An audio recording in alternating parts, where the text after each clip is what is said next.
அஸ்ஸலாமு அலைக்கும். சென்னையில் வந்துக்கிறேன். என் பேர் முகமது அலி. சகர் நேரத்தில் நெய்யத்தை வைக்கும் இன்று பிடிக்கணும்னு வைக்கணுமா, நாளை பிடிக்கணும்னு வைக்கணுமா, அதுக்கு பதில் தரவும். இப்போ நோம்புக்கு நம்ம நியத்து வைக்கும் பொழுது பல காலமாக நம்முடைய முன்னோர்கள் நம்ம என்ன சொல்லி தந்தாங்க, நாளை பிடிக்க நியத்து வைக்கிறோம்னு சொல்லி தந்தாங்க. இன்னைக்கு பெரிய தாங்க தான் சிந்தனையாளர்கள் அவங்களும் நினைச்சுக்கிறது, அப்படி தனக்கு தானே பெரிய அறிவாள் நினைச்சுக்கிட்டு இருக்கிறவங்க எல்லாம் என்னங்க நாளைங்கிறீங்க. இஸ்லாமிய அடிப்படையில தான் மகரிப் நேரம் வந்துட்டா அடுத்த நாளுடைய தொடக்கம் ஆயிருதுல, மகரிப் வந்துட்டாலும் அடுத்த நாளுடைய தொடக்கம் நமக்கு.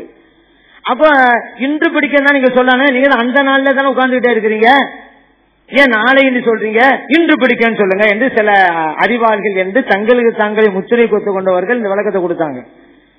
ஹதீஸையும் மார்க்கத்தையும் புரியாததுனால ஹதீஸ்ல என்ன வார்த்தை தெரியுமா வருது, சல்லல்லாஹு கட்டத்துல பிற பார்த்தாச்சு அப்படின்னு தகவல் வருது. இரட்டு நேரத்துல மகரிப் ஆன பிறகு அந்த ஊர்ல பாத்துட்டாங்களாம் அப்படின்ற உடனே பிலால் ரலியல்லாஹு அவங்களை கூப்பிடுறாங்க, வாங்க மக்களுக்கெல்லாம் நீங்க அறிவிப்பு செய்யுங்க. அஸ்வின்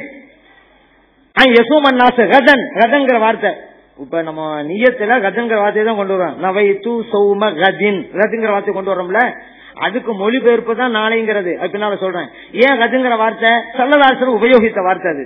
கதன் நாளைக்கு நோம்பு வைக்கணும்னு நீங்க அறிவிப்பு செய்யுங்க அப்படிங்கிறாங்க. பிலால் ரலியல்லாஹு அறிவிப்பு செஞ்சாங்க, பிற பார்த்தாச்சு எல்லாம் நாளைக்கு நோம்பு வைங்க. இப்ப கதுங்கிற வார்த்தைக்கு நாளைங்கிற மீனிங். ரதுன்னா என்ன தெரியுமில, பகல்ங்கிற அர்த்தங்க. ரதுக்கு ரெண்டு அர்த்தம் இருக்கு, அடுத்த நாள் நெக்ஸ்ட் டே அப்படிங்கிற அர்த்தம் இருக்கிற மாதிரி ரதுங்கிற வார்த்தைக்கு பகல் அப்படிங்கிற டே. பட் டே நைட்டுங்கிறோம்ல, டே அண்ட் நைட். இந்த நேரத்துல டேக்கு என்ன அர்த்தம் கொடுப்போம், பகல் கொடுப்போம்.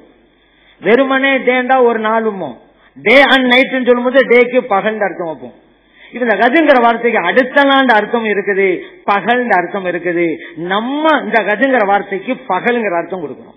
நபிலாம் ஸல்லல்லாஹு சொன்னாங்கல்ல, கதுங்கிற வார்த்தைய பகலில் நோன்பு வைக்க அறிவிப்பு செய்யுங்கன்னு சொன்னாங்க. கதுங்கிற வார்த்தை ஹதீஸ்ல இருக்கு. ஏன் கதுக்கு ரெண்டு அர்த்தம் இருக்கு. இவங்க என்ன நினைச்சுக்கிறாங்க, ஏன் கதுன்னு சொல்றீங்க, அது அடுத்த நாள்ல நீங்க தான் அன்னைக்கு நோன்பு வைக்கிறீங்களா, நம்மளை பார்த்து கேட்கறாங்க. நம்மளை பார்த்து கேட்கல, ஸல்லல்லாஹு அவங்கள பார்த்து கேட்கறாங்க. ஸல்லல்லாஹு அவர்களே அன்னைக்கு அல்லவா நோம்பு, நீங்க எப்படி கதுன்னு சொல்லலாம், யாரை பார்த்து கேட்ட கேள்வி, ஸல்லல்லாஹு பார்த்து கேட்ட கேள்வி. ஸல்லல்லாஹு உபயோகித்த வார்த்தை கது. ரதுங்கிற வார்த்தைக்கு இவங்க தெரிஞ்சு வச்சது அடுத்த நாள்ங்கிற ஒரு அர்த்தம் தான். அதை வச்சு தங்களுக்கு தெரிஞ்சதை வச்சு குழப்பம் பண்ணுவாங்க. அதான் சில பேர் சொல்லுவாங்க, ஒண்ணு நல்லா தெரியணும், இல்லன்னா அறவே தெரியாம இருக்கணும் நல்லதுமாங்க. இந்த அறகுறையா தெரிஞ்சவனால ஆபத்து அப்படிமாங்க. நீ கேள்விப்பட்டிருப்பீங்க. இவங்க ஒரு அர்த்தம் தெரிஞ்சுக்கிட்டு தான் குழப்பம் பண்றது. அறவே தெரியாம விட்டா சொல்ற யோப்பு கொண்டு போயிருக்காங்க, அப்படிதான் இருக்கும் போல போயிட்டே இருப்பாங்க, குழப்பம் இருக்காது. கொஞ்சம் தெரிஞ்சு வைங்கலாம் குழப்பம் பண்றது. அதுக்கு ரெண்டு அர்த்தம் இருக்குதான். நம்ம யூஸ் பண்றது பகல்ங்கிற அர்த்தத்துல. ஏன் தெரியுமா, நோன்புங்கிறது ஒரு நாளைக்கு 24 மணி நேரம், நோம்புங்கிறது பகல்ல மட்டும்தான், இரவுல கிடையாது, நினைவுல வைங்க. இப்ப இவங்க சொல்ற பிரகாரம் இன்று வச்சாதான் தப்பாகும். ஏன் இன்றுன்னு சொல்றேன்னு வச்சுக்கிறேங்க, அது பகல மட்டும் எடுக்குமா நைட்டை மட்டும் எடுக்குமா, 24 மணி நேரத்தையும் எடுக்குமா, 24 மணி நேரத்தையும் எடுக்கும், பகலையும் எடுக்கும் நைட்டையும் எடுக்கும். நான் இன்று என்று சொல்லிவிட்டால் இரண்டையும் சேர்ந்து எடுக்கும். இவர் சொல்றாரு இன்று நோன்பு வைக்க, அப்ப என்ன அர்த்தம், பகலிலும் நோன்பு வைக்க இரவிலும் நோன்பு வைக்கன்னு அர்த்தம். ஏன்னா இன்றுக்கு ரெண்டுமே சேர்ந்தது. அப்ப நாளை என்றா நீங்க இப்ப தமிழ் அகராதி லிப்கோட் காரவங்க எல்லாம் போட்டுக்கிறாங்க, நீங்க வேணா வீட்டுல போய் எடுத்து பாருங்க. தமிழ் அகராதி உங்கள்கிட்ட இருந்தா போய் பாருங்க, நாளை என்பதற்கு பகல்ங்கிற அர்த்தமும் இருக்கு. நம்முடைய முன்னோர்கள் மார்க்க விஷயத்தில் மட்டுமல்ல அறிவாளிகள், இந்த தமிழ் மொழியிலும் விற்பனர்களாக இருந்தார்கள் நம்முடைய முன்னோர்கள். அதனாலதான் நீங்க அவங்க படிச்சு வச்ச இந்த செயல்களெல்லாம் பார்த்தா தெரியும். அவங்க கொண்டு வந்த வார்த்தைங்க நாளுங்கிறதுக்கு பகல்ங்கிற அர்த்தம் இருக்குது. நாளை பிடிக்க நேற்று வைக்கிறோம், பகலில் நோன்பு வைக்க அர்த்தம். நோன்பு என்பது பகலில் தான், இரவு கிடையாது.